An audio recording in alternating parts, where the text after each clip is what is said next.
This video will cover importing CAD data into Huntron Workstation 4.3 and also include the feature of using the workstation pin offset.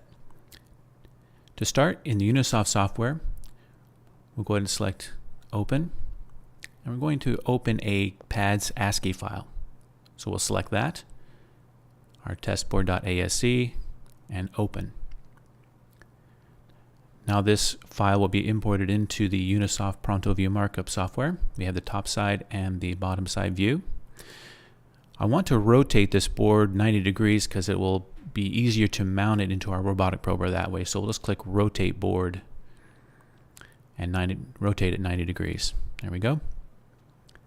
The next thing we need to do is to select our two alignment points that we use in Workstation. So we have 2 points, two fiducial marks on the front and back left sides of the board. We'll zoom in on the back side fiducial. I'm going to select Mark Reference Number 1. Click on that fiducial. Good, we've marked that one. Let's zoom out, and then we'll zoom in on the second fiducial mark that's in the front left corner. We'll go and select Mark Reference 2 and select it. There we go. And then we'll zoom back out. One thing we need to do is also set an origin for the panel, and we need it to be in the bottom right corner, in the extreme corner, to encompass all of components on the board. So we'll zoom in on the front right corner. We're actually going to add our own point to use for the origin. We'll select Make Point and click in the extreme front right corner. And so we have a new point there. We'll want to select that as our origin, so we'll select Set Origin and click on that new point. And that's now our origin for the board. So now we can save the XML file, the Unisoft XML file, to use in Workstation. We'll give it a name. Let's call it CAD import 1234 and save this. We also need to save the Unisoft ProntoView file. This is an F2B file, is their extension. So we'll give it the same name, the CAD import 1234. It'll be a .f2b file. So we'll save that. Good, so we're finished here in the Unisoft ProntoView software. And we'll now switch over to Huntron Workstation. The first thing we need to do is to create a new database file. So we'll go select Add New Board, give it a name. We'll just go ahead and use the same name we did before, CAD import 1234. We'll select our units of measure for microns and click OK. We'll save this file to our hard drive in the Huntron Boards folder. Okay, now our database is created. So now what we'll do is go ahead and import that XML file we created earlier from the Unisoft software. So Unisoft XML. And we need to browse to the location of that file, so we'll click the Browse button, go to our CAD Files folder, and select the file we created, and click Open. Next, we need to browse to the location of the F2B file that we also saved. We'll select that file and Open. And then we'll do a pre-scan of the XML file. It shows us our alignment points. Again, we're only going to be doing the top side of the circuit board. We have selections for the Access DH dual head prober. We'll be working with the single head, so we'll leave these empty. We can select a component or net-based import. We'll go with the component import. And then you can select a slot that you're using in your robotic prober. And we're going to be using the middle slot on our Access prober. So next.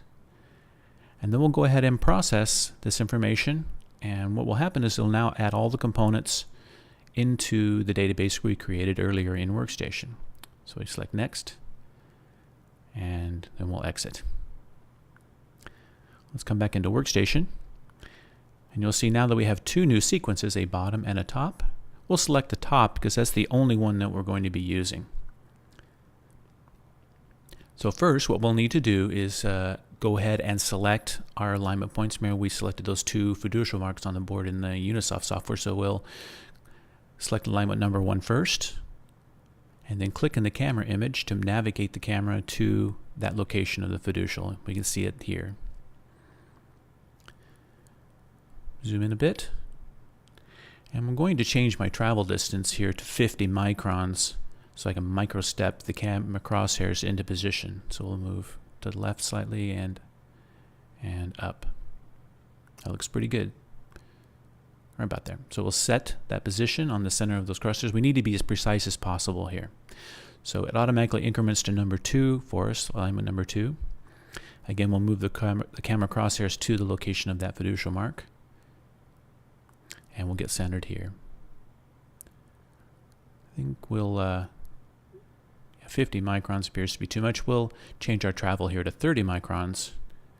And then again, microstep it at the crosshairs into position. Again, it's very important that we're on the center of the fiducial mark. And we'll set that. All right, so we've set our 2 alignment points. The software now knows temporarily where the board is positioned within the prober. We'll go ahead and select C2 in our tree. Go to the Teach mode in the prober pane and select pin number 1. We want to see the crosshairs go right to the center of C2 pin 1. And this looks pretty good. Using the next component button, we'll go to CR1. And we see the position of that looks good in the center of the pad.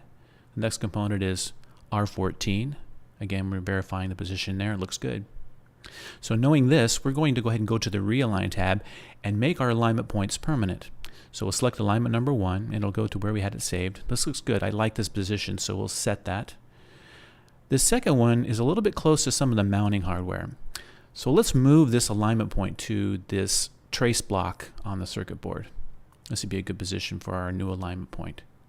Realign allows us to select new alignment points, so we'll set and save that.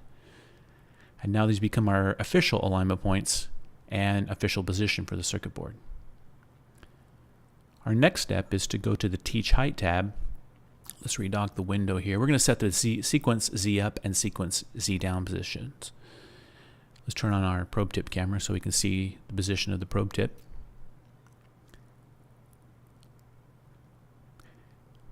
I'm going to select C2 in the tree. We'll use that for our teaching our position for up and down. And select pin number 1. Notice the camera goes to there. And what we'll want to do is lower the probe tip down using the down arrow button to lower the probe tip down. We want to make sure we give ourselves enough clearance over these tall capacitors. So if we probe the board, that we make sure that we get from one side to the other without hitting anything. We'll save that as our sequence Z up. Next, we'll lower the probe tip down till we just make contact with the pad on C2. And we'll see a signature in the preview pane when that happens. So on the left, you can see the signature here. We're going to lower the probe just a little bit more to compress the probe spring. And then we'll save our sequence Z down position. And this is the down position for all the components in the sequence. You can click the check button to verify the position. Notice how it'll go to pin 1 and then to pin 2, and we see signatures. So everything looks good there. So these positions for up and down look good. Now there's a couple of debug things we have to consider on this particular circuit board. Is on C5 and C6, when we go to the teach position for these, we'll notice that the position, let me do this here, C5, we'll select pin number 1. Let's undock the window so make it a little bit bigger. So when you select pin number 1, note that the crosshairs go to the component body. This is actually where the center of the pad is. It's underneath the device.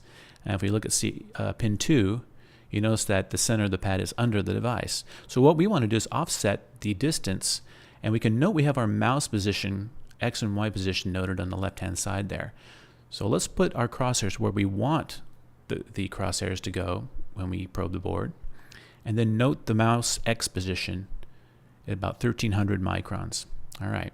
So now we know that we want to offset that distance from center 1300 microns. And to do this, we can use the group edit at the component level.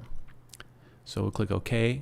We right-clicked in the row header to select group edit. We'll select C5 and C6. And we'll use this all pins pin offset feature. We know the distance we want to offset from center is 1300 microns because we measured that, and we know these are 2-pin devices. C6 and C5 are 2-pin devices. So we'll select 2-pin as our device type and then process. It's letting us know that it will make these changes. Process complete, so click OK. We close that window. Now if we go back to the teach window and select pin number 1 for C5. Notice that pin number 1 is now offset from center, that 1300 microns we measured earlier. And there it is for pin number 2.